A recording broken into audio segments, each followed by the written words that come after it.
Howdy, folks. Today we're diving into something every portrait photographer dreams about: how to build a killer portrait portfolio in just one day. Cinematic locations, character-driven storytelling, creative lighting, all the good stuff. We're getting into it right after this.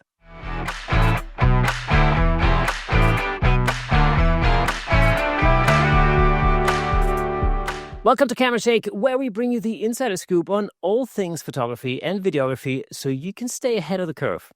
We've spent literally hundreds of hours interviewing some of the most renowned photographers out there, giving you knowledge you won't find anywhere else.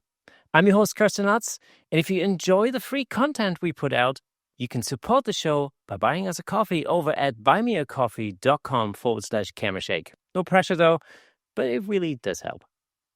Now, quick reminder for the Shake Squad: make sure you sign up to the Camera Shake mailing list at www.camerashakepodcast.com because we've got some awesome things coming up, and the newsletter crew will hear about it first. So make sure you don't miss out. All right? Cool. Let's get into it. Please welcome the creative duo behind Session Days, the powerhouse team helping photographers build incredible portfolios in record time: Emma Finch and Graham Currey. Guys, so glad to have you on the show. How's it going? Yeah, good, thank you. Yeah, excited to be here. Thank you for asking us on. Hi. Hey, Graham, it's an absolute pleasure having you on the show. In fact, I saw you not too long ago in action up in Milton Keynes at the Click Expo, which was is incredible. I mean, Graham, I have to say, you have an ability to just, I don't know, turn into any personality there is. It was incredible. You were the Joker the first time I saw you. Yes, that's one of my many personas. I think I must be suffering from split personality. I have many different personalities. First of all, for anyone who hasn't met you, how do you both describe what you do in the photography world? Give us sort of a helicopter view. Well, we create portrait events for portrait photographers of all abilities. We use unique locations around the country. We use models, dancers, performers, actors. We also teach lighting and portraiture. So we're there to help if people want help, or if people want to just do their own thing, they can do their own thing.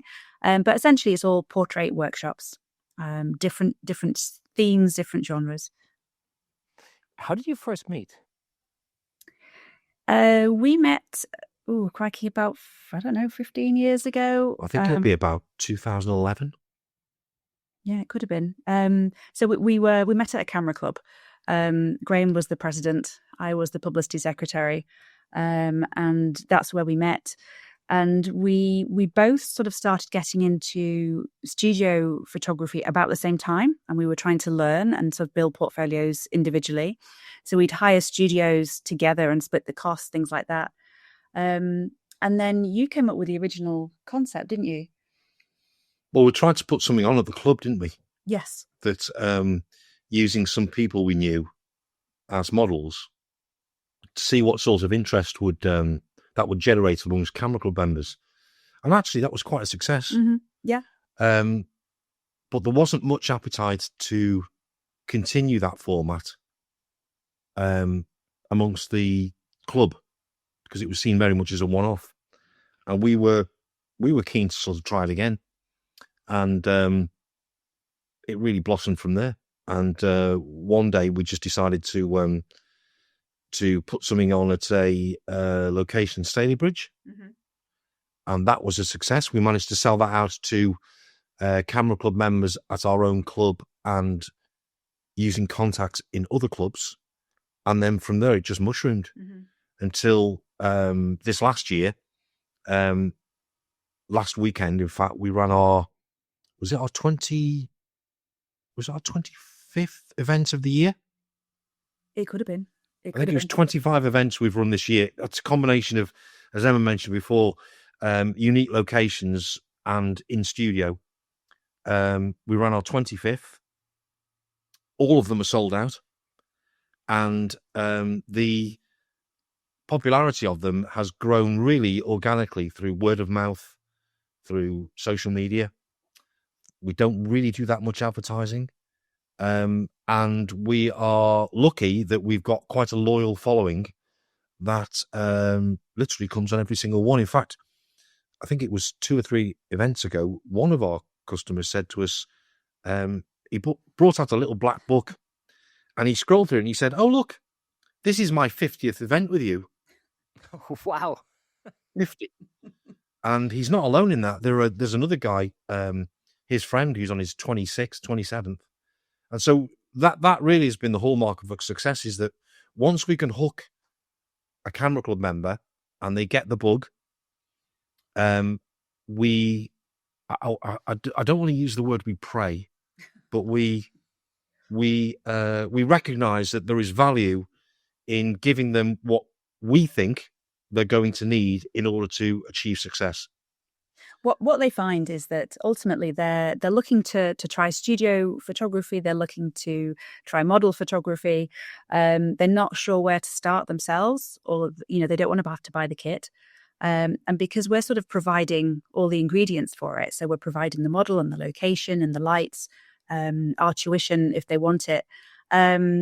It's all there for them. So it's a very easy and probably more economical way of getting content.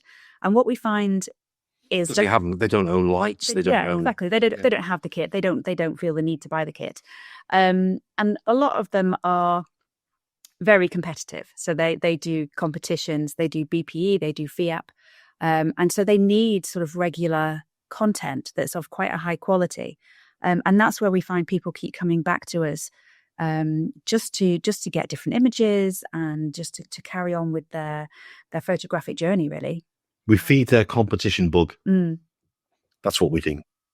That's the thing with camera clubs generally. It's absolutely true. Because I was going to ask you that. My next question would have been, what problem did you see in the photography community that Session Days was meant to solve? And I suppose it's exactly that. People need content because they take part in competitions. Yeah, absolutely. When we started, and it's our 10-year anniversary in March, I think. So we've been running a very long time.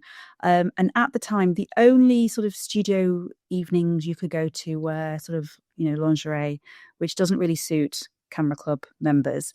There was literally no one else doing what we do, which is mostly character-based or different themes.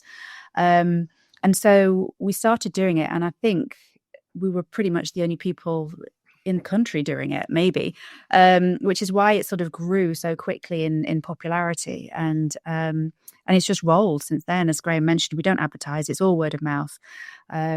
People recommend us to their friends, and then someone asks, "Where did you get that picture?" "Oh, that's good. Oh, I'll have a look at what they do." And so it just keeps rolling. Well, they see it do well in a competition, and that sparks their interest in finding out more. Yeah. And we now, 10 years later, we exist in a very heavily trafficked workshop environment, particularly in the Northwest, where you really have got a lot of choice if you want to get that sort of image, portraiture images. And yet we're still able to hold our own, which is, I think, testimony to the fact that we're doing something right. I think, Peter, sorry, the thing that really amazed me was actually your, how great your character representations were. What was your both of your career paths like before you started Session Days? But as far removed from this as possible. Do you want to go first with that? Mine's probably quicker than yours. So I was a bilingual accountant when I graduated from university. I had my kids, became a photographer kind of by accident, threw myself into portrait photography, really to get the best pictures of the kids, to be honest. But it sort of grew from there. Again, I don't market, I don't advertise, it's all word of mouth. And now I've got 2 of my own photography businesses. Shooting family and portraiture is one, and then shooting boudoir and lingerie is my other. And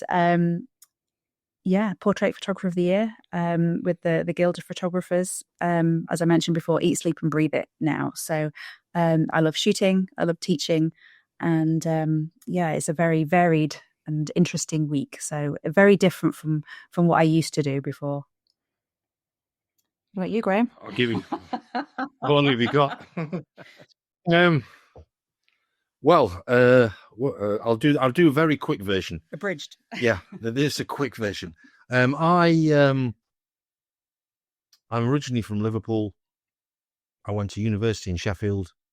I moved to Manchester when I'd finished university because I was playing in a band. I then, through a series of opportunities, ended up doing a computer course. I then ended up working for a variety of different companies at the right time, which enabled me to become eventually the IT director for a big holiday company based in Manchester, which I had a large shareholding in. And then I sold my shareholding, and then I wondered what on earth I was going to do for the rest of my life. And so I've drifted in and out of a variety of different jobs or careers, and ended up in a situation where I was, because I'd always had an interest in photography and videography, running session days with Emma. And I still run my own small IT company. Do you have a background in acting? That's what I was wondering. Yes. Sorry, yeah, that was the other thing. One of the things that I got an opportunity to do through some friends of mine was to try my hand at acting, and I got involved with a local theatre company, and I think because I was new and because I could quite easily be typecast in a number of different roles, I was doing 3 or 4, maybe even 5 plays a year. I then got some supporting roles on TV, and then by which time I was a little bit tired of the theatre world, and actually saw it as more of an opportunity to use their costume departments than actually to appear in some of their plays. So a lot of our costumes actually come from the theatre. Yeah. Which is a great source of characterization. And so through that, it was through being in one of the plays, the favourite play I was in of all time was a play called The Lady Killers. And I played the part of Louis, the hoodlum. And it was because of that that Emma suggested we do a portrait session in the studio. And I reprised that role in the studio, and the pictures were good. I still use them. Yeah, you do. Yeah. And that really set me off on just trying to be different personas, because I've always liked that sort of. My parents tell me, my elderly parents tell me now, you always like dressing up when you were a kid.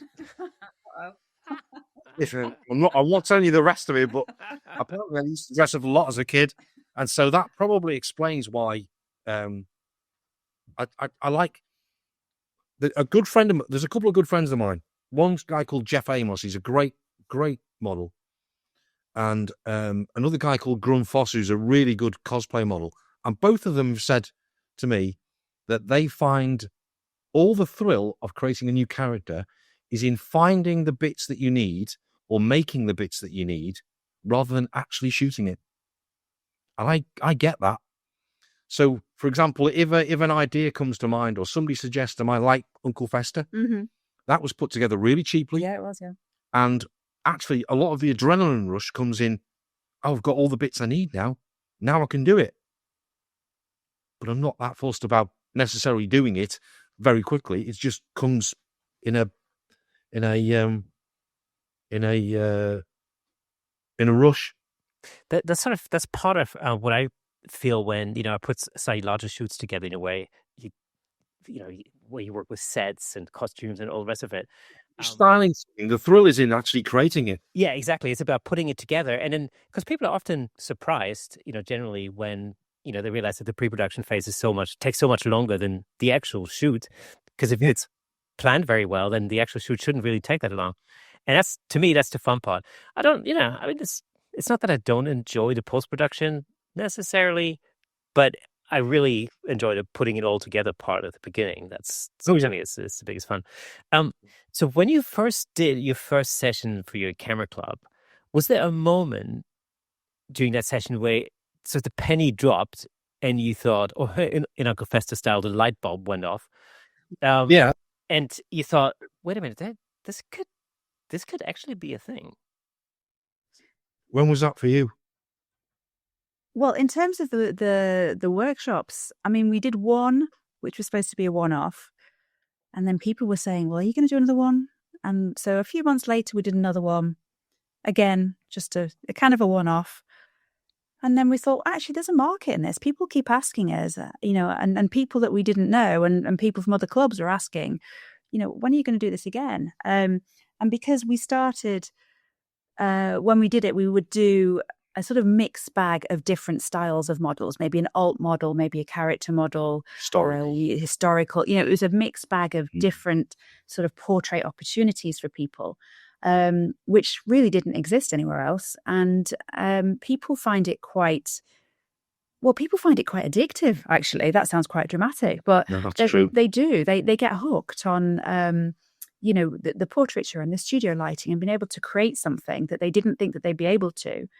And it just snowballed from there. So we did, a couple of events in the first year and then a few more in the next year. And then, recently, we've been trying to do, 22 events in 2022 and 25 events in 2025. I think we've hit our limit now, to be honest. I don't know that we can push it much further. There are no more weekends, but no, we're struggling. We're even into the week, doing midweek events as well. So I think we've probably maxed out now at 25, although it'll be 28 once we come back from Ireland.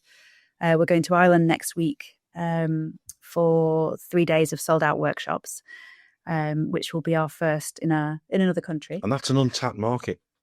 Mm. I think to qualify what Emma said, I think the two things for me that suggested that we were onto something were, firstly, we started seeing a lot of the pictures that had been created on the early events appearing in competitions. And at our local club and also at other clubs, because I judge on the LNCPU circuit, and I started seeing them. That was the first thing. And the second thing was how quickly they sold out. Mm. We'd announce something, it would sell out, and then we both sort of look at each other and say, maybe the price was wrong. And maybe we should have, but we were both a bit reticent about doing that because we thought, well, there's a limit to how much people are prepared to pay to support their own art. And that is very dependent on economic circumstances, personal circumstances, a whole raft of different factors. But I think we just happened to be in exactly the right place at exactly the right time. And I don't think either of us could, hand on heart, say there was any grand design. We've been very, very lucky. Yeah, and I think it was supposed to just be the ad hoc alongside the rest of what we did. And now for me, it's literally 50% of my work, my week, my income, my 50% of everything. So it's huge. And we never anticipated that it would get to 10 years. To get to 10 years and still be selling out every event like really quickly. Like sometimes in 10 minutes it will sell out.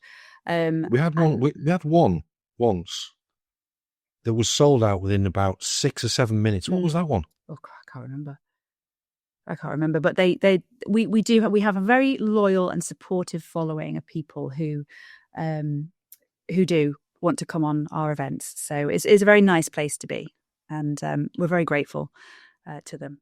And they're very proud of their own. Funnily enough, on the way here, I was on my phone.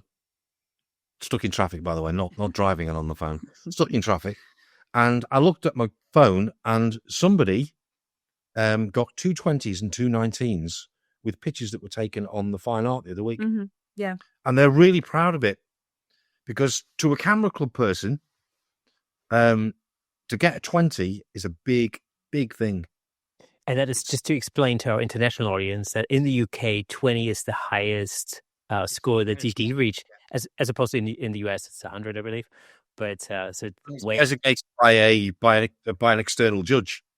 Yeah. So the judge has critiqued it and has chosen that to receive 20 marks, which is the top mark you can get. So if you get 4 images, 2 20s and 2 19s, all from the one session in the studio, then that's some achievement. And I think that makes me feel very proud of what we've achieved on behalf of that person. And that's one example, and there are hundreds like that, literally hundreds.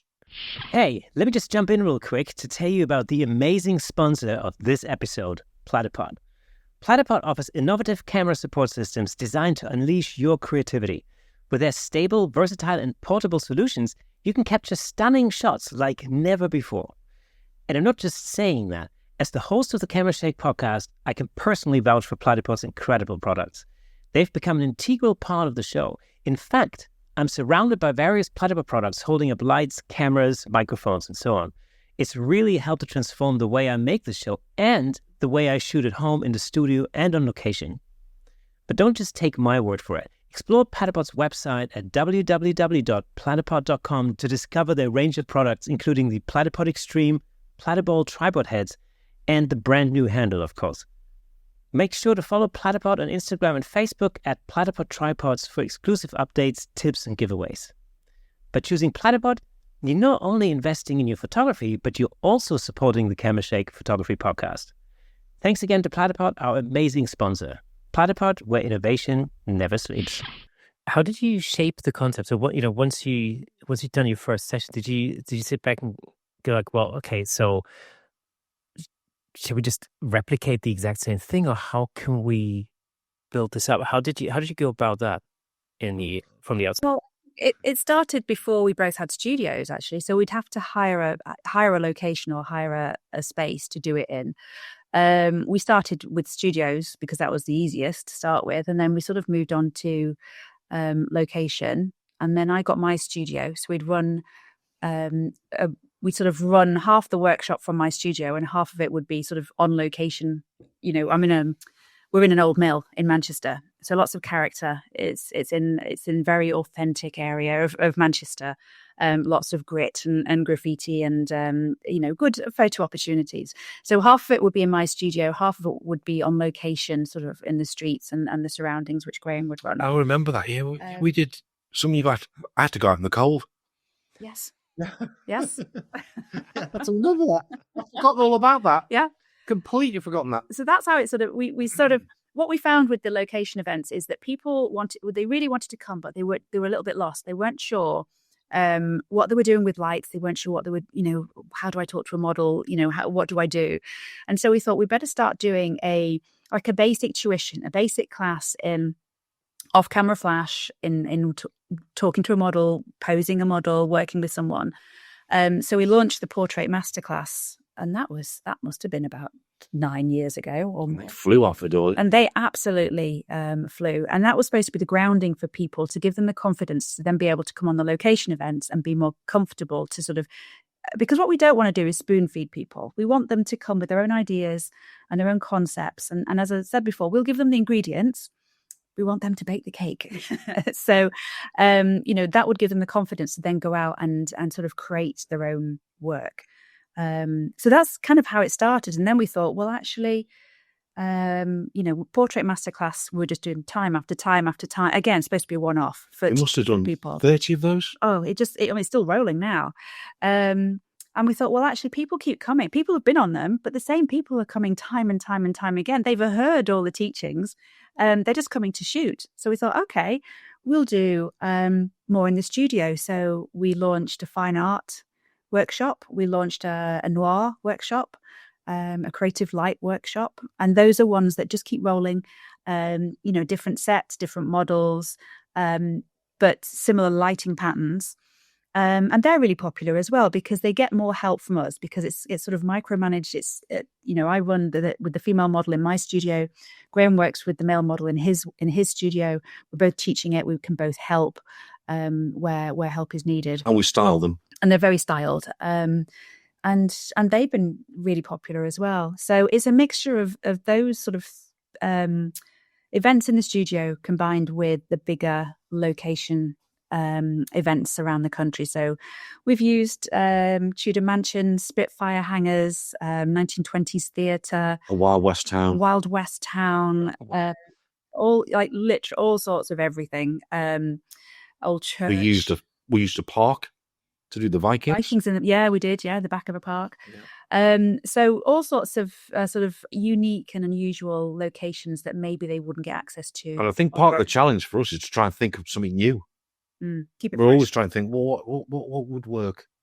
Would people, and we think of that in terms of, could the pictures that are produced tell stories? Yeah, we think we know our market is predominantly camera club people.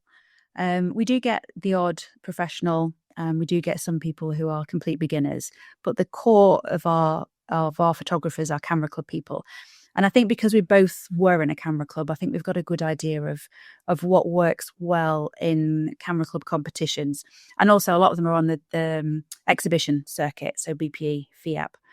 And so it's got to be something a little bit different. We don't ever do just fashion, or just portraiture. It's got to have a spin on it, with a bit of dramatic lighting or with styling or something a little bit different. So we think we know our market fairly well in order to sort of, try and bring in new ideas, but keep it relevant to who our photographers are and what they want, which keeps it interesting for us because we're always coming up with new ideas. We have many, many, many spreadsheets with lots of ideas on there. So we've got about 40, 50 different ideas, stuff that we haven't even tried yet. But that was a question I was going to ask you because I really like. In fact, I love the way that it's so character driven. For example, and it makes perfect sense because that's from a competition point of view. That's the thing that gives you that difference. The thing that sets you apart from everybody else. Because one of the things I see a lot on the camera club circuit here, it's there's a I see a lot of Victorian reenactment models, usually shot down here at the Chiltern Open Air Museum. It's, the background's inside out after a while. And I just see a lot of those images, and so to come up with something that's a little bit different, I can see how that's immediately attractive because my guess is that a lot of people in camera clubs who think exactly the same. They're like, oh, well, Yeah, and that's the thing. I think our popularity has been a blessing and a curse in a way. I mean, it's great. We're not complaining, but there's an awful lot of Session Days images out there. And what we try and do where possible is get, fresh faces, different concepts, different lighting styles, to keep it fresh, because otherwise it becomes instantly recognizable. That was taken on a Session Day. And so the events that have been really popular for us recently, the one that we were running on Saturday, has been masterpieces. So we're recreating the sort of masterpiece, the works of art of old. Yeah. So we had American Gothic. So Graham was one half of the American Gothic image. The male half. The male half, yes. We had the Venus de Milo. We had a water house with all roses and things. So Gustav Klimt, the Laughing Cavalier. So it gives people a chance to. It gives them the challenge to try and recreate the image, exactly like the old master, and then just have fun with it and do what they want to do. And that's been really popular. They sell out really fast, and we've got ideas for our third one. So just trying to keep it fresh and keeping it fun. Actually, a lot of our photographers will come just to be creative, it's a social occasion, just to try something new as well. So keeping it kind of lighthearted and nothing too serious, but just fresh and different is good as well. What do you look for when you're choosing a model, for example? Is there something specific you look for in a model that you work with? Yeah, definitely. We usually test them first. So I usually work with the female models. Graham would work with the male models. Test them first to see how they come across on camera. So, do they look good? Do they pose well? But more than that, they've got to be able to put photographers at ease. They've got to be chatty. We can't have any divas. Session days, it's a full day of work, and they've got to keep the energy up all day. We can't have anyone sort of going, oh, I'm tired, I just need a break. And it's a lot of work. And yeah, it's better if they're chatty and they can talk to people, because some people, we were saying this before, they don't know how to talk to a model. And, if the photographer isn't talking to the model and the model isn't talking to the photographer and no one's talking to anyone, it's not the best way to get the best from the shoot. So, yeah, we do look for a very, not only the looks or the look that we're looking for, but also the temperament to deal with, and the patience, to be perfectly honest. I think that's key as well. I always say to particularly the male models that 50% of the job is just to be nice to people. Because if they've got an infectious personality, and if they remember people's names, and if they smile, and if they suggest things, it's half the job. The rest of it, which is about the characterization or the way in which they pose, is the icing on the cake. Because they wouldn't be there unless we'd chosen them. And I would say in the majority of cases, the big majority of cases, we've got it right. And a number of the models that we use come back time and time again. We use them repeatedly because they're adaptable. They can come up with different personas or different characterizations, or they can play the role that we've devised for them for a particular event. So I think there are some that have done 10, 13, 5, 4. In different costumes. There's different characters. Now, as a character model yourself, what advice would you give to photographers, when they find themselves in a situation, at a workshop like this where they really want to create some portraiture, but maybe not used to, posing a model? Because we talked about this a little bit before we went on air. My experience is very often that people are surprisingly shy when it comes to talking to a model. And it's maybe because, they're intimidated because there's somebody who's extremely good looking, for example, and they just immediately find themselves a little bit intimidated by that. But as a model, like from somebody who, is frequently on the other side, what advice would you give photographers when it comes to communicating with a model? Speak clearly. That's the first one. I've got a bit of a hearing issue. Last Saturday, the number of times I said to people, say that again because I can't hear. Because it was mumbled or it was too low. Now, joking aside, I think from my perspective, what makes it an awful lot easier and more rewarding is if the photographer's got some ideas in advance. If they've thought about the characterization and they want to achieve something in particular, either with a prop or with a particular pose, either as a duo with another model, that always helps because it gets the creative juices flowing. And secondly, I think if they're pleasant, sort of reciprocally, if as a model I want to know people's names and I make myself approachable and friendly, and they do the same, that makes it an awful lot easier. And I think you're right, there are a lot of people who are very shy. They don't quite know what to say. I've been in studio situations before where a photographer has turned to me as tutor and said, could you just ask him to, and I'll say, he's only there and he speaks English. Ask him, isn't it? I think people do. I think you're right. People aren't, a model is a mythical creature, and they're like a vase of flowers. They're not sure that you're allowed to talk to a model because they're so amazing and beautiful. And I, from the years of teaching, the best way to get the best from your subject is one, introduce yourself, give them an idea of what you're looking for. Okay, you might not need to sort of micromanage the posing because most models are very good at posing, maybe the odd tweak here or there. But feedback as well, like, don't just go completely silent. And I think when people are starting out in portraiture, or when they don't do an awful lot of it. There's so much to think about. You've got to think about your composition, your settings, and your lighting, and all these things. Okay, if you're working with a professional model, that sort of takes the posing element away a little bit while you can work on the rest of it. But keeping the communication going and just giving really positive feedback. I love that one. Oh my God, that looks amazing. That's just giving positive feedback. But also not being afraid to just slightly tweak the poses where you need to.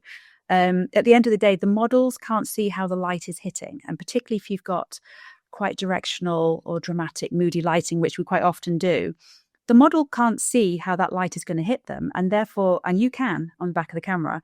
So give them some guidance. Just do that again. Just lower the hand just a little bit, just for the light. Just give them some tips here and there, because then I think the model feels they trust you, that you're doing the best job. The images are going to be strong, and that you're focused and concentrating on what you're doing. So just keep the communication going at all times.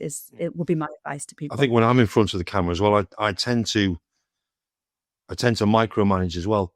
So if a photographer takes a picture and it has got unusual lighting, or I'm playing a dark character, or there's some evil element to it, or I have to pull a facial expression, I will often say to the photographer, let's have a look at the picture to see what that looks like.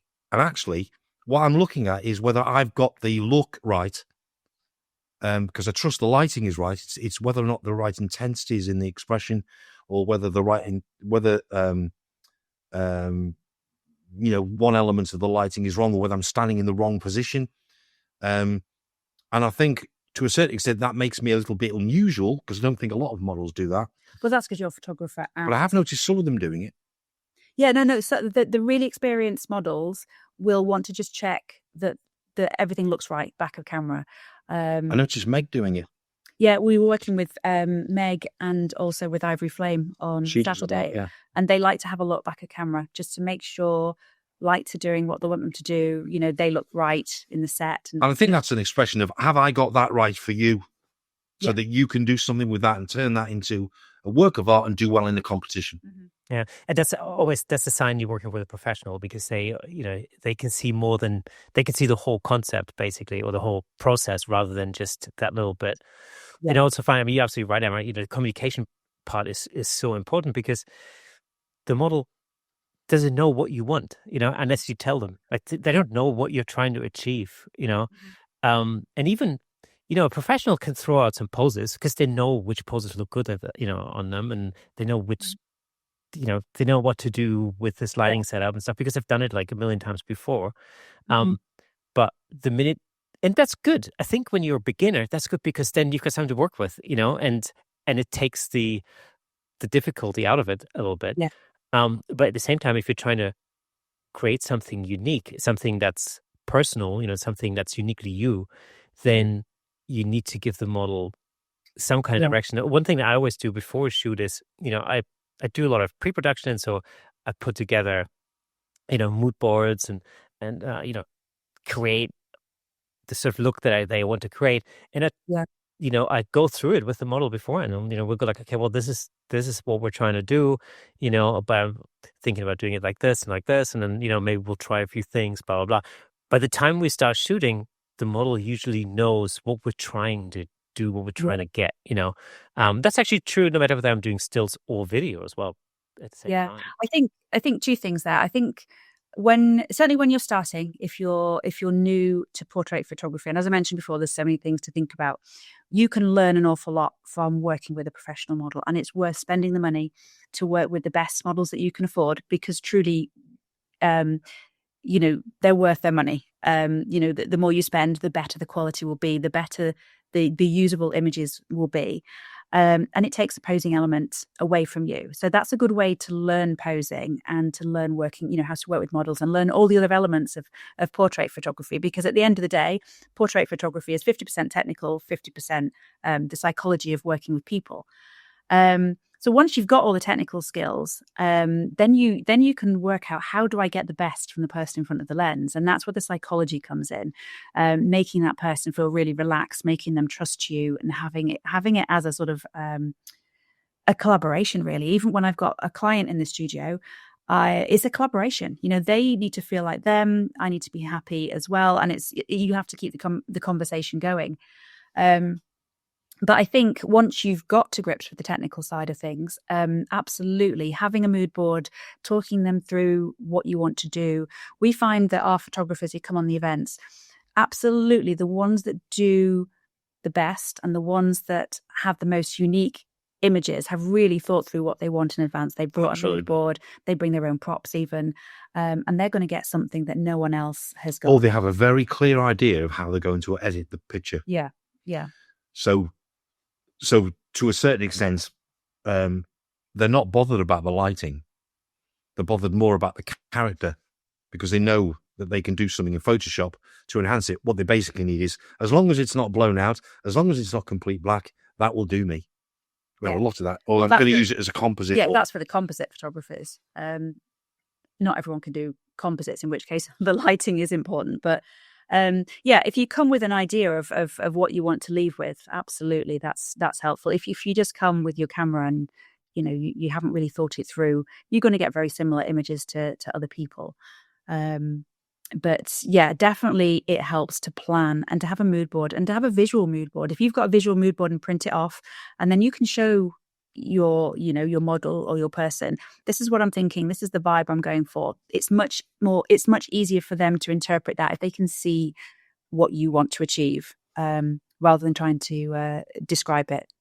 So and we'd work with a lot of very, very experienced models and actors and performers who are able to give that emotion in the face. Not every model can do the emotion in the face.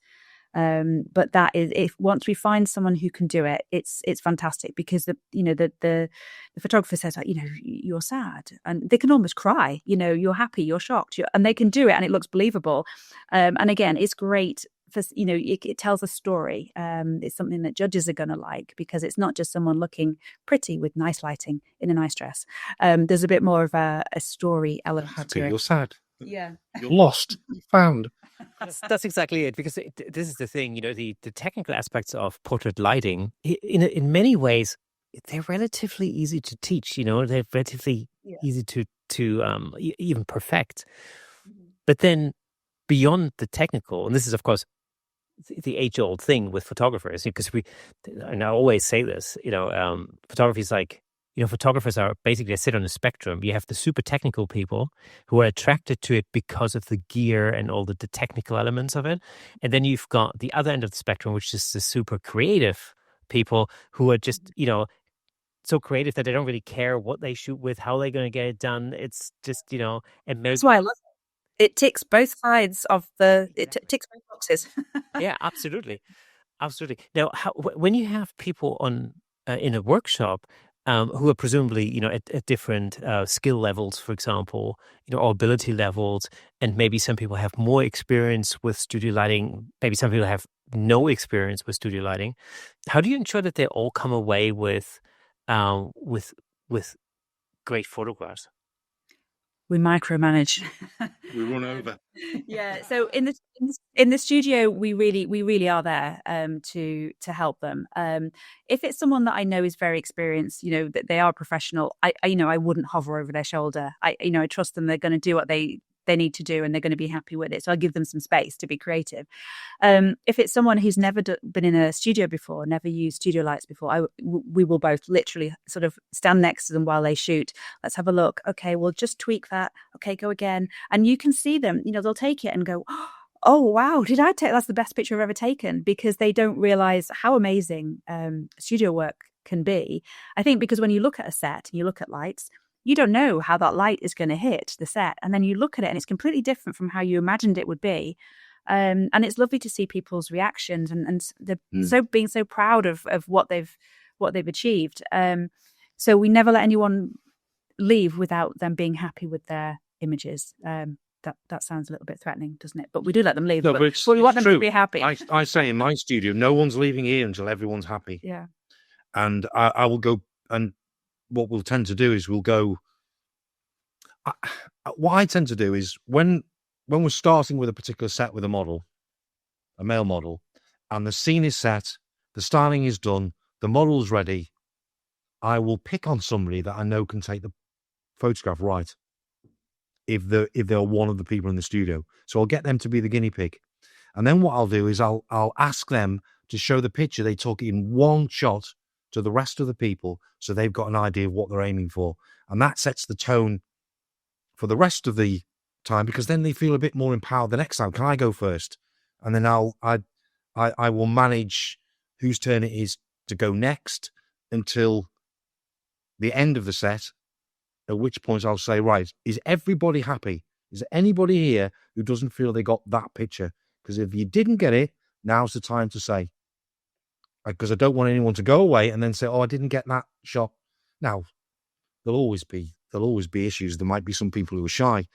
But generally speaking, I think nobody goes away from either studio without getting what they wanted. No, we make sure people are happy before we change the set. Before, we always say, is everyone happy? Has everyone got that? Okay, let's move on to the next set.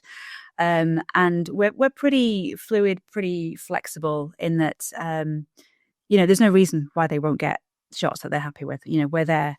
We wouldn't be doing our jobs as educators if they went away not happy with their images. So, because we know the lighting's right, we know the model's right. It becomes about, for me, it's become about whether they know how to use the camera correctly, and how to control the camera to take the picture, and also about composition. Composition. I mean, I think is probably the biggest challenge. Because you can say to people, "There's the shot there," and they'll take either the whole studio with the lights on either side, which is okay because they can crop in, or they'll use the wrong perspective by tilting the camera to make the feet larger than the head. Yeah, going too close on a wide angle, and then everything's slightly distorted. I think that's probably the biggest challenge, certainly in my studio, because my studio is a lot smaller than Emma's, and it's in order to get the right distance, you've got to come back and zoom in. Not strangely enough, that's exactly what I'm teaching in a couple of weeks' time, is how to go very close with a very wide angle and create some cool images using distortion. If you're working with a character model, I was doing a presentation last night to a camera club, and this is exactly what I was going over as well. If I'm working with a beautiful female, go back, zoom in, go on the long end of your lens, keep everything nicely in proportion, and everything's lovely. If you're working with a character model, so if Graham's doing one of his sort of male characters, I'll go really close on the 24mm and everything's slightly distorted. It works to your advantage. So it depends what you're shooting, but knowing how and when to use it is a good skill to have. You don't want to distort a beautiful female model, but fine on a character model, that's fine. Oh, absolutely, and that's the thing sometimes that sort of brings the character out. Let's talk a little bit about lighting. What are your sort of go-to lighting setups that you would use for a day like that? So we use Pixar Pro lights, Pica 200s, because they're battery powered. There's no cables for anyone to trip over. And we have universal triggers for. Yeah, universal triggers so everyone can shoot. It depends what we're doing. We usually use 2, maybe 3 lights. The principle when we started was we're going to keep this fairly simple because we want people to be able to learn how to do it, to take it away and do it themselves. What we've found is that people don't do it themselves. They keep coming back to us, which is lovely. But the aim originally was to teach people to be able to do it themselves. So we try where possible to keep it fairly simple, but make it look dramatic. We quite often would do a fine art lighting. I guess we do that quite a lot, or a noir lighting setup with the hard light modifiers. But it really depends on on what we're doing. So the masterpieces that we've just done, we had 5 different sets with 5 different models and 5 different masterpieces that we were recreating, and we tried to set the lights according to what how the original painting was lit. So it was pretty much 5 different lighting setups, but that was to emulate the actual painting. So it depends completely on what we're doing. We also use continuous lights as well on some of these sessions. We use continuous lights at Tablet House, didn't we? Yeah, on location, we quite often use continuous lights because what we find on location, we'll sometimes have 6 or 7 different sets. There's only 2 of us, so we can't be on 7 different sets in seven different areas of the location at once. And so continuous lights means that even those who are less experienced with lighting should be able to get some decent images if we're not around to help at that moment. So yeah, quite often, and it also means that they can shoot a little bit faster, and they don't have to use triggers and change channels and change the settings as much. So on location, we'll quite often use continuous lights just because it's easier for people. To qualify what Emma said there, some of the location events will involve multiple models in one session, so as many as 7 different sets, and then the photographers will rotate around each set within the course of the morning or the afternoon. Probably no less than 5. I don't think we've ever done less than 5, have we? No, on location, no. So speed is of the essence, and there isn't time to teach the essence of studio lighting in an environment where you actually want combination of ambient and characterization. So we tend to major with continuous lights. Yeah, for that reason. and also what we don't want is people using the skills they've learned in the studio, going on location shooting f8, and then it's just pitch black, and then we're spending a fortune on location. You can't see the location, so on location we want people to use expose for the ambient light, and then just use the continuous light as a bit of fill for the face, and then at least you're getting the location in as well, which is why we're there. So often that's the easier way to do it. What do you think are the most common mistakes that people make when it comes to lighting? I think not having the model face the direction of the light is one thing. I've seen people sort of stand them with their back to the window and say, well, the face is all dark. Well, yes, because the light's behind. Also, having the light too low. I'm really obsessive about jawline definition. Having the light high enough so you've got the catch lights in the eyes, so you've got good jawline definition, is much more flattering than just sort of aiming the light for the middle of them and thinking, well, it'll just light, it'll light everything. It's never going to be flattering that way when you're kind of uplighting someone. So yeah, understanding the direction of light, even natural light, understanding how to use natural light to the best advantage, and keeping it flattering at all times as well. I think when people start, they think, well, I'll just go and stand them in the bright sunshine and then they'll be lit. But that's never going to be flattering. If you're having to work with bright sunshine, it's not going to be, you're going to end up with them squinting or a silhouette, or it's going to be super contrasty. I always say good light will always trump a good background. If it's portrait photography that you're doing, you need to find the best light. And if it's super bright, then that means taking them somewhere where it's a bit shadier. So it's flattering on the face. And it's surprising how many people haven't quite got to grips with just natural light. Which I think is something that you probably need to get to grips with before you move on to studio lighting. I think those would be my main things. I think getting them off auto mode and onto manual is probably one of the biggest challenges overall. Getting people to understand the relationship between the values in the exposure triangle, particularly when using particularly in natural light conditions. And they're under pressure as well, working under pressure, because you've only got a limited amount of time and you're in the spotlight, and reacting from or using the knowledge that they've got to switch from one particular set of lighting setup to another one is a real challenge for a lot of people. Oh, it's a challenge. Yeah, and you're really going from continuous light to flash and back. It's for a lot of people. That's hard. Just understanding the camera settings for both those scenarios, the fact that they're completely different, that's that in itself. Even going from one scenario with natural lights to another, where the light is very different, adjusting the camera for it. I'll just put my ISO up. Well, that's not necessarily. That is not necessarily the answer, because it depends on what picture you're trying to take. And I think adjustment speed of adjustment, speed of thinking is knowing your one of camera, the things. knowing your camera inside out as well. Knowing where the ISO button is to change the ISO. White balance. We're often just change your white balance to flash white balance, or where is it? Where's How do I do it? Change your picture mode, your picture style, so you'll see what the picture will look like in black and white. How do I do that? Or my camera doesn't do that. Oh yes, it does. Oh yes, it does. That's actually, I tell you what, that's an interesting thing. I did a workshop a few months ago, and it was all about creating black and white images. And it was really interesting because in my head, because this is how simple my brain works.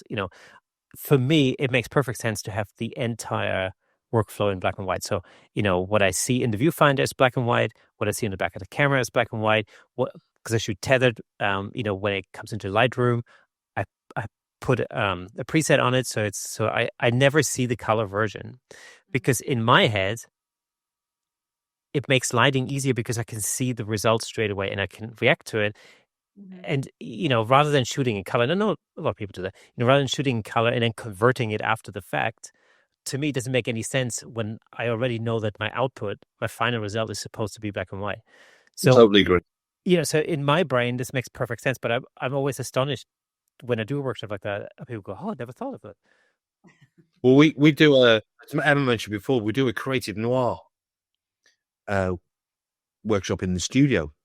And I always suggest to people that they put their cameras into monochrome mode so they can see or have an idea of what we're trying to create through the viewfinder before they even take the picture. But there are a number of people who don't do that because they want the color version. And that's fine. I think, fine. Yeah, different people work. You will always put yours into black and white, whereas for me, I can see it in black and white in my head, so I keep mine in color. And I know when I've styled a set that there's enough contrast to make a good black and white. So particularly if we're doing a noir, I will make sure that the female model has, got the dark nails and the dark lips and a dress there's going to be enough contrast to make a good black and white. She's not going to be wearing pink because that's not going to convert in a very exciting way. And so for me, I do tend to shoot in color because I can see it in black and white, but you absolutely, I can't do that. I have to see it in monochrome. Yeah. Because I think a bit like Kirsten does, it's a black and white scene to me. It's a monochrome scene. And it's also, I find it's like a detective behind a blinds. I'm seeing that in black and white. Why would I want to see it in color? That's to my simple mind. That doesn't mean I'm right, but I would always suggest to people that they convert to black and white before the take. And I find this, I can be, personally, this, just the way it works in my brain. I feel like, and maybe I'm just making this up, but I feel like I can be more precise with the lighting when I'm not distracted by color, I think as well, a lot of our creative noir sets are based on films in which the original inspiration was in black and white. And so you wouldn't, well, to my mind, to my simple mind, I would never have seen it in color anyway. Yeah, well, same. I agree completely. So for somebody attending their first session day, what sort of mindset or preparation do you think would help them to really succeed on that day? I think, they don't need to do too much. If they understand the basics of their camera, that helps. If they know how to change, their aperture and their speed, and they've maybe done a couple of shoots on manual, not always on auto. But even if they've never done that, we've had people who are complete beginners. They bought the camera yesterday. They want to use it today. It's just come out of the box. They're not quite sure where all the buttons are. I think we've had enough experience with every kind of camera brand over the past 10 years to be able to correct or, set up any camera for portraiture. So they don't really have to do too much. It's easier for us, obviously, if they know their camera and how to use it. But if not, we're happy to, we're happy to show them. We do both love teaching and helping people, and we love that. I've never shot on manual before. I've never done a studio shot before, and as I said before, they'll take the picture. Oh wow! Oh my god, that's the best picture I've ever taken. That looks amazing, and they're just so chuffed with themselves and so proud of it. But we can help them. If they don't know how to use a camera, that's what we're there for. But if they really want to get the best of it, know how to use your camera, or know where the buttons are at least. Know who you're shooting and what the theme is, and just come with a couple of ideas in mind. Maybe just print off a little mood board, because you're more likely to get a few more unique images. Otherwise, the model will do their sort of repertoire of poses that they know works for them.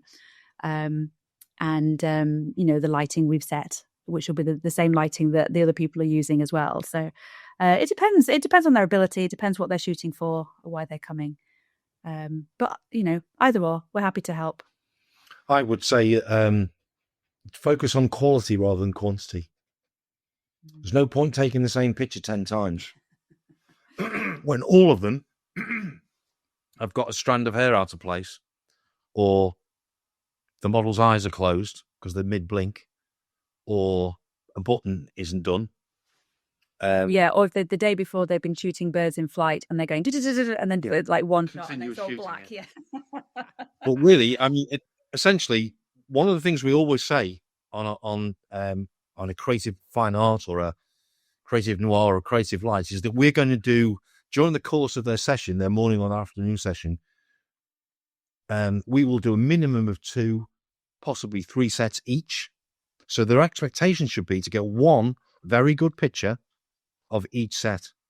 They don't need 25 of each set, because in reality, for camera club competitions, they're only ever going to need to use one. Mm-hmm. And so I think with some people, because they want value for money, they want to feel like they got the most out of it, they will click, click, click, click, click until one of us will say, maybe slow down, because the lights won't be able to keep up with you. Yeah, and I think we tend to, depending on the theme, we have a whole array of props as well that they can use or not use, depending on what they want to do. And I think they do love the props. I think the props are good in that they can help tell a story, and give it some context. But I think sometimes people will use the props too much. I want the cup and the pearls and the perfume and the flowers and the model's like, ooh, what do I do with all this all at the same time? So yeah, choosing the props carefully, as well, and with an idea in mind rather than just because it's there. Now that brings me to my next question, really, which is, what makes a portfolio image, or what makes an image portfolio worthy? What is it that an image has to have in order to really make it as part of a portfolio, or even as part of a competition, for example? I think it's got to tell a story. There's got to be a narrative in there somewhere which makes you look at the picture in a particular way. So if it's a male noir image, there's got to be an element of danger. Maybe that's a bit too emotive. There's got to be an element of mystery. That's better. There's got to be an element of mystery. If it's a fine art, there's got to be an element of, particularly with the historical, of accuracy. It's got to look like it could actually have been taken in that period. I think for creative light, it's got to be something that's just a little bit different. Something that, once again, has a narrative behind it, where when a judge looks at that picture, they're immediately connected to it, because they can see, it's not necessarily about rule of thirds. It's not necessarily about the quality of light. It's about, does that picture tell me in a nanosecond what I'm supposed to see? Mm-hmm. I think it's got to have impact. Ultimately, whatever it is, it's got to have impact. It's got to draw you in. I think the quality's got to be there, and I hope that that's what we provide anyway as default. And I think there needs to be no huge glaring issues with it. No sort of blown out areas or a tripod stand in the back. Yeah, I've had that before. Probably me, actually. Sort of no glaring issues, but ultimately have an impact and maybe make you think, and maybe be a little bit different from what else is out there as well. I'm very, whilst we teach, when we're in the studio, when they're on location, people have got more creative freedom to do what they want. In the studio, they're a bit more limited by what we've created and the set that we've created and the lighting that we've set up. But I'm very keen that people are artists. It's their vision as an artist, and I always say, do it to your taste, do it to your style. If that's too dark for you, lighten it up. If it's too light, darken it down. At the end of the day, people need to have their own style and their own vision, even with the same scene that everyone else has got. And it's interesting to see how different people, will take a very similar shot, but interpret it in a different way and edit it in a different way. Rather than us say, no, you must do this, this, and this, because this is the image that you're going to get. No, they're the artist, so it's down to them how they interpret what they're given to shoot. I agree. Do you see? You mentioned earlier that you have people taking part in many of those workshops over time. Do you see how they improve over time? Oh, yes. Absolutely. And that's one of the joys of the job, to be honest. They get more. Yeah, I think that's probably, I would say, one of the key factors that spurs us on to do more. And in some cases, it's not just our opinion of whether there's been improvements. It's the fact that they achieve greater and greater levels of success in the number of salon entries they get, or in a variety of different genres, not just portraiture, but that are enabling has helped them to improve and to succeed. Yeah, I think that's a big plus for us. Absolutely. We almost feel like proud parents when they achieve something. When they achieve something, and they'll post in our Facebook group, and it's like, that's lovely. And I think we see people on their journeys, so they'll come to us, and they do nature, but they've never done portraiture, and then they get the portrait bug, and then they come to us, and then we see them progress, and then they start winning the competitions, and then they get to where they want to be. And then maybe after, I don't know, 5-6 years, they might sort of drift on, and just because they've achieved everything that they want to achieve. And by that point, we've got new people coming through.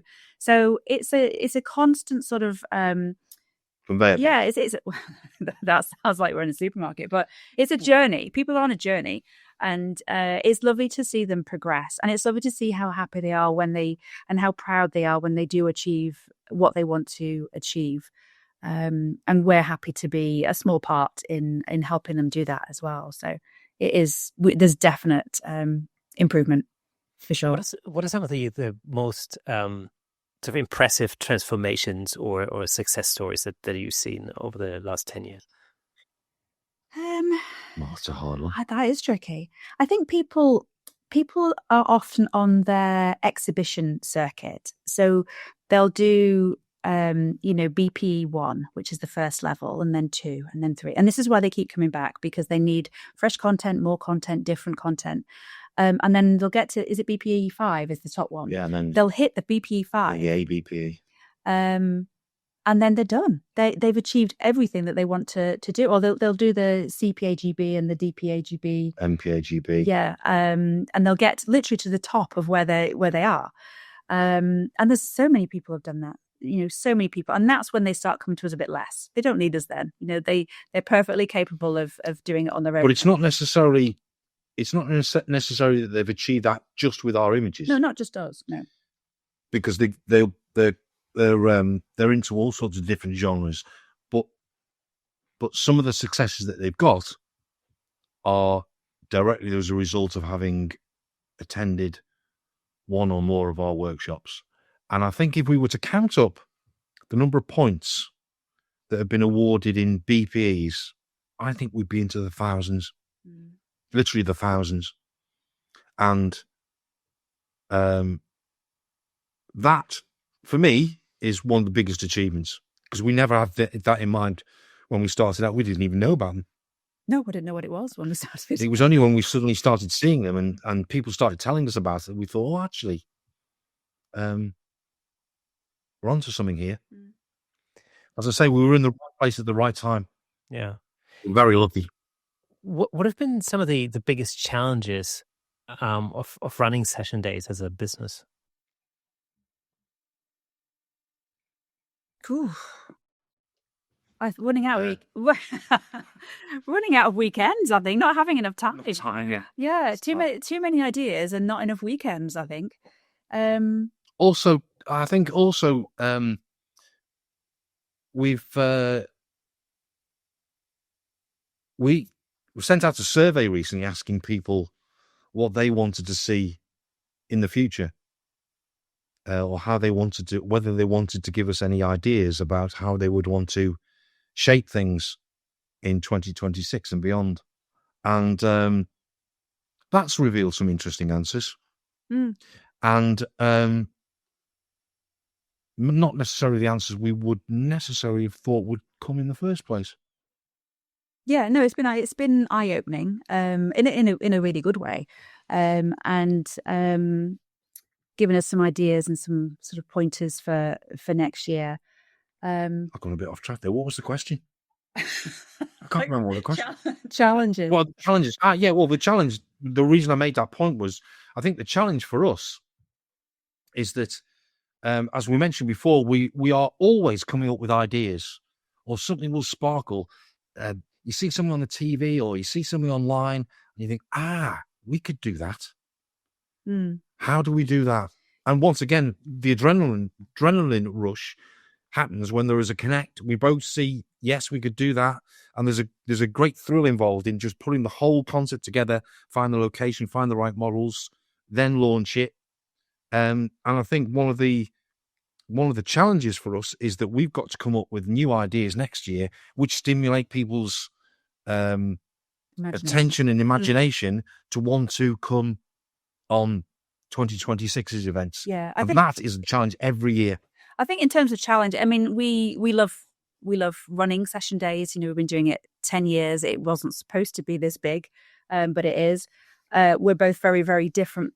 We're like chalk and cheese, but I think that's why it works. So I teach in one way, he teaches in a different way. Some people might prefer my style. Some people might prefer his style. I don't know.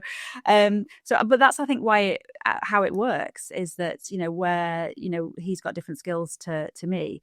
In terms of challenges, I guess in the past couple of years, there's an awful lot of competition now. We're finding that not only studio owners, but models, stylists, everybody is running camera clubs. Yeah, everyone's running their own events. Whereas we had the monopoly on it for a good few years, we don't anymore. And so we just have to keep it fresh and keep it going and keep it interesting for people. And we're in a very nice position at the moment, but we're very, we're not being blasé about it because there is competition and people have a lot of choice now.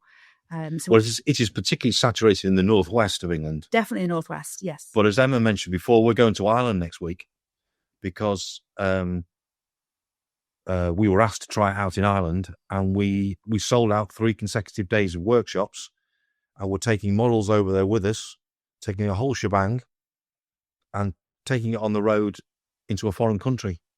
And I think one of the challenges that's facing us in the next few years is to take it further afield to attract new audiences, essentially of the same demographic. That's exactly what's come out of the questionnaire, actually, is that people haven't been to us because it's too far for them to travel.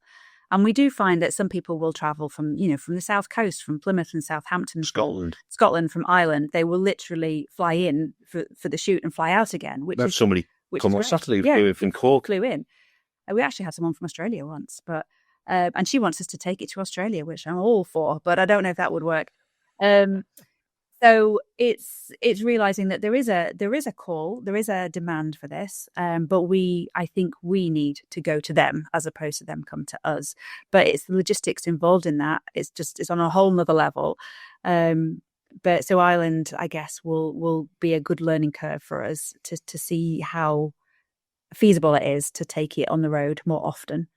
But it's all good. It's all good, and it's going well. So we're very happy. It's interesting what you said about the landscape changing, because this would have exactly been my next question: is how has the landscape changed in the world of photography workshops and events over in the time that you've done it over the last 10 years? Yeah, just the amount of people doing it as well. As I say, we literally had the monopoly on it. We were the only people in the sort of Northwest that we know of that were doing the kind of thing that we were doing.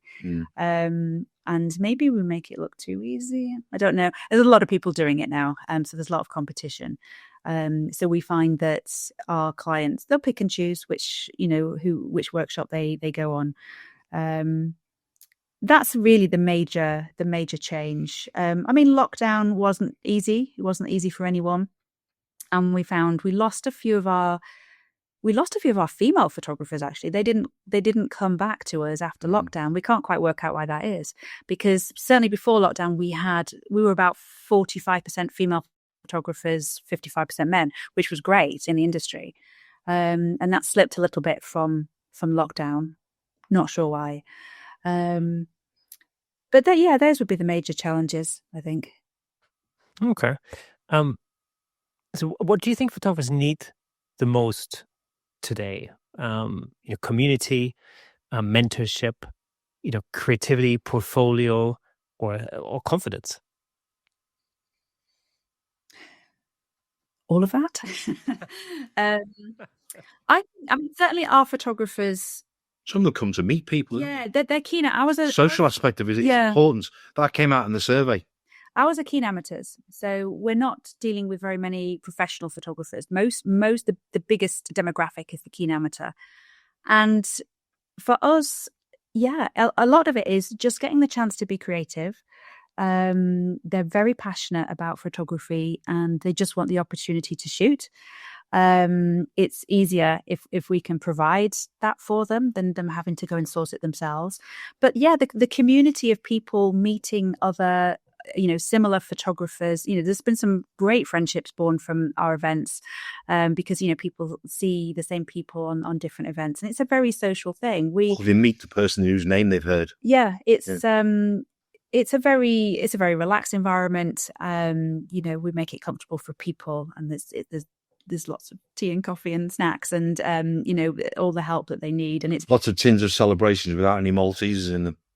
Yeah, I don't know why there's no Maltesers left. So I think it's a good day out actually for people. The social aspect is huge, as well as the creativity. Where do you see session days evolve to over the next 5 years, let's say? We have this question. That's what we're trying to work. We have this question every Christmas when we sit down to plan the. What do you think you'll be in 5 years' time? Oh, if I knew that.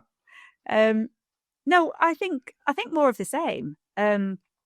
Just keep it growing, keep it fresh, keep it, try new ideas. As Graham mentioned, we are doing Ireland next week, and then we are planning Dublin and Northern Ireland, and then Scotland. We've put that out there to our photographers, and I think we're committed to doing that. We'll see how that runs, and see then if it sort of gives a different shape to session days. As in, are we going to be traveling more, or are we going to keep it Northwest based? But I think we thoroughly enjoy teaching. We thoroughly enjoy the creativity of putting together the workshops. We love running the workshops. It's very tiring setting everything up and taking it all down again at the end of the day. So maybe we might need an assistant or assistants. Maybe that's where we're heading. I think for it to grow bigger, we have to have help to do things like, so that we can concentrate on the creative aspect of it and shape the sorts of things that we think people are going to need. We need people to help us with the logistics. We need people to help us with the social aspect of it, or the socials aspect of it. It has always been an ambition, certainly of mine, from right way back, that one day we would be able to do one abroad. Now, Ireland might be considered abroad, but it's not really. We came very close to organising one in Venice. Yes, we did actually. And I think that's still certainly an ambition that's in my head. and I think in Emma's head as well, that we would like to take that abroad and make it a more immersive experience for people. Because having been to Venice a couple of times for Carnivale, we've seen photographers are essentially lost there. I'm using Venice Carnivale as an example. There's a lot of photographers go there and they turn around 360 degrees and there's somebody to photograph everywhere, but not necessarily in a controlled environment. And I think if we could combine some landscape photography with some model photography, with some nighttime photography, with some street photography in a place like that, we could put together something that is really quite powerfully motivated towards photographers who would come with us on a journey. And I would like to think that maybe in another 5-10 years time we've achieved that in some capacity or other. Cool. Now, here's my final question for you guys. If you could give one piece of advice to any photographer feeling stuck creatively, what would that be? Come on a session, Dave. There are a lot of, actually, that is a very good question. And we do have a number of, during the last 10 years, we've had a number of people who've ended up in a situation where they are not necessarily burnt out, but they've lost their mojo. And that's happened to me. I've felt exactly the same emotion. And on a number of occasions, we've encouraged people to come along just to experience it, just to get back in the mood. And it works sometimes, it doesn't work other times. But I think the one thing I would say that is consistent is that if you love taking photographs, never lose sight of the fact that that is your primary motivation, and all you need is an enabler to help you to see the vision. And we feel like we are in a position to be able to do that. I think find your passion. If you're feeling a little bit lost, find your passion. Look at other photos, look at films, look at art galleries. Find your inspiration elsewhere. I've got mood boards and screenshots and photos and all kinds of things that inspire me. Things I'd like to shoot at some point. And they don't necessarily come from photography. They come from, you never know when you're going to be inspired. I was inspired by, it was a box of tea actually, but the colors on it were absolutely beautiful. And I actually took a picture of it thinking, I love the color combinations were gorgeous. And sort of stick it all in a folder. So when, on the day when you think, I don't know what to do and I'm feeling a bit lost, and you can look at the inspiration that you pulled together over time and feel inspired by something in there. Find your passion, find what inspires you. Fantastic. Guys, it's been an absolute pleasure having you on the show. Thank you so much. It was extremely informative. I loved it. Thank you so much for being the guest on this week's Camera Shake podcast. Thank you. Thanks so much. Okay, folks, that is it for today. Huge thanks again to Emma and Graham for joining us. What an incredible look into how Session Days helps photographers create standout images and build killer portfolios in record time. Before we wrap up, let me point you to another episode that I think the Shake Squad will love. Check out episode 266 with Mark Wallace, where we dive into how collaboration can transform your photography.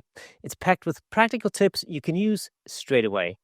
And if you enjoy our content, consider supporting the show over at buymeacoffee.com/camerashake. It generally helps us keep creating more great episodes for you. And don't forget, head over to www.camerashakepodcast.com, sign up to the mailing list.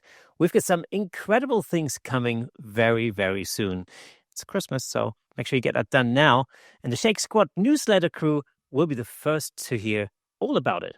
For those listening on audio, did you know that there's a full video version of this episode over on YouTube, complete with examples of our guest photography? Just search Camera Shake Podcast on YouTube, and you can see there in full Technicolor. If you're already watching on YouTube, of course, drop us a comment, hit the like button, ring the bell, and share with your friends. Your engagement helps us reach photographers all over the globe. So again, thank you for listening and watching. And remember, a new episode drops every Thursday. Until next time, Shake Squad, keep creating, keep experimenting, and keep shaking things up in the world of photography. See you next Thursday.